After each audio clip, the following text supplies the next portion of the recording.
But you know the business, and I know the chemistry.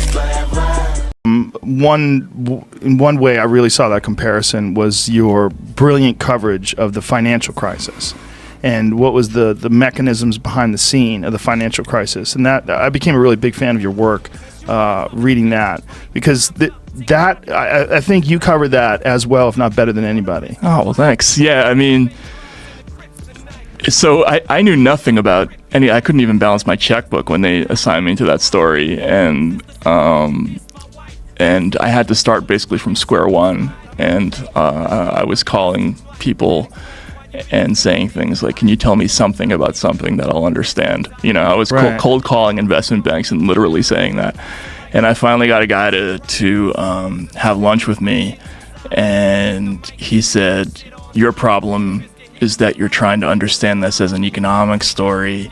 Once you look at it as a crime story, you'll get it.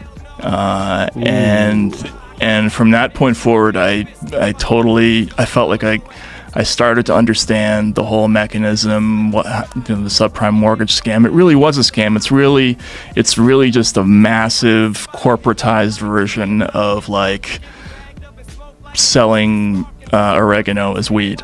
Basically, they took stuff that these incredibly worthless, highly risky mortgage loans, right? They would give out loans to everybody with a pulse.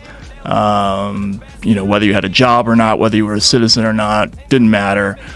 Important thing was to get the loan, immediately sell it off, chop it up, turn it into securities, and then they used this highly advanced sort of mathematical trick to turn all that sort of mortgage hamburger into AAA rated securities. So you'd have like a junk rated mortgage, like the riskiest loan in existence, something that was so toxic that companies like Countrywide wouldn't want to hold on to it for more than a week because they were afraid the stuff would blow up, and then they would sell it off to like a pension fund or an insurance company in the form of a AAA rated security, which is as safe as a U.S. Treasury bond. So it was a scam.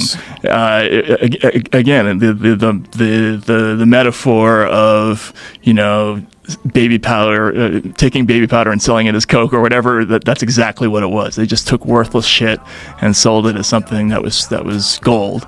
And they did it for years and years and years and years, and they knew that this gigantic, huge bubble of risk and disaster was just accumulating, and that someday it was going to all explode and cascade and ruin the economy. But everybody was trying to time it right and bet on when that would happen and make their money before that judgment day came. And it was fascinating. Once I started to learn about it, it was just such an amazingly disgusting, fascinating story that it was just hard not to get into it. A crime story. Yeah. Think of it as a crime story. Yeah. No, absolutely. I even got one guy gave me a book. It was called Famous Con Artists in History. Right, it was like this little tome, smaller than like the smallest paperback, and it was the biography of this guy, Victor Lustig was his name. He was famous because he sold the Eiffel Tower twice, right? And he had this scam that he called, I think it was called the Hungarian box. I'll have to go back and look, but basically what he would do is he would get on a boat in New York, and he had this sort of beautiful mahogany box with a crank on it that had 2 holes in it, and he would show all the guests that he would put a blank piece of paper in one end, turn a crank, and a $100 bill would come out the other end, and he convinced them all that it was a machine that made money. And everybody would offer him an increasing amount of money for this invention, and he wouldn't sell it until the last day, when he would sell it for $40,000 or $50,000, and then he would disappear and jump off the boat in France and never be seen again. People would. There it is. Yeah, there it is. What's it called?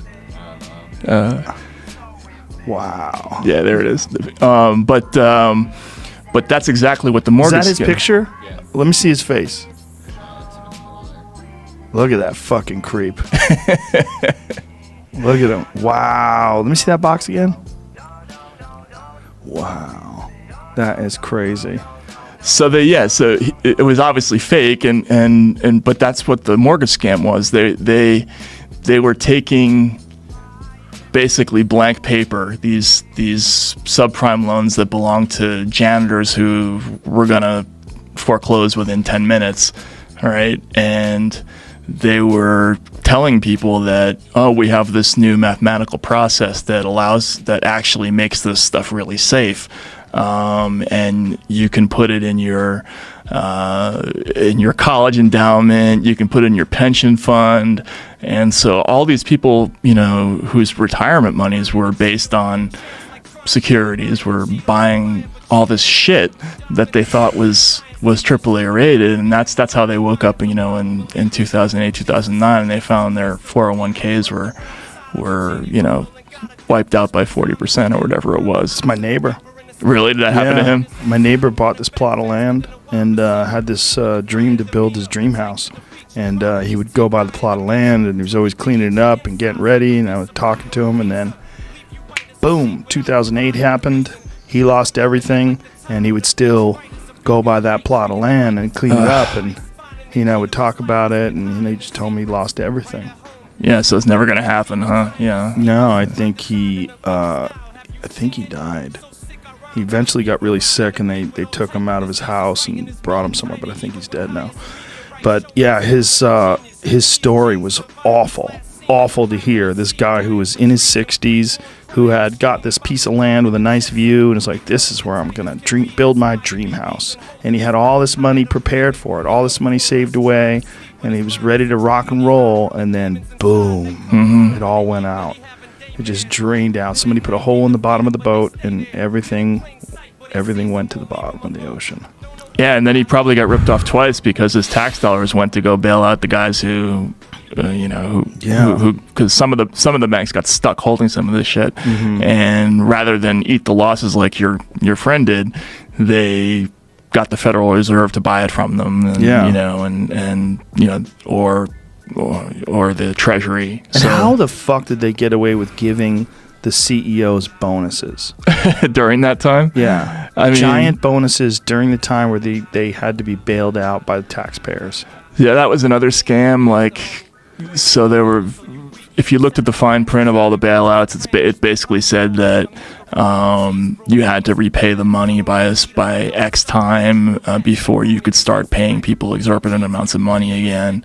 But a lot of those conditions were never really followed, and the conditions of repayment were kind of glossed over, and the companies they were supposed to be able to pass these things called stress tests, which demonstrated that they were back on solid footing again before they paid people bonuses, but the stress tests were all fudged, and there was crime and corruption and illegality basically in every direction during that whole period, and not just in the government but in all these companies as well. Jesus. Yeah. What you really need is vitamin M, money, McLaren, Mercedes, Money Lab Insights. Subscribe.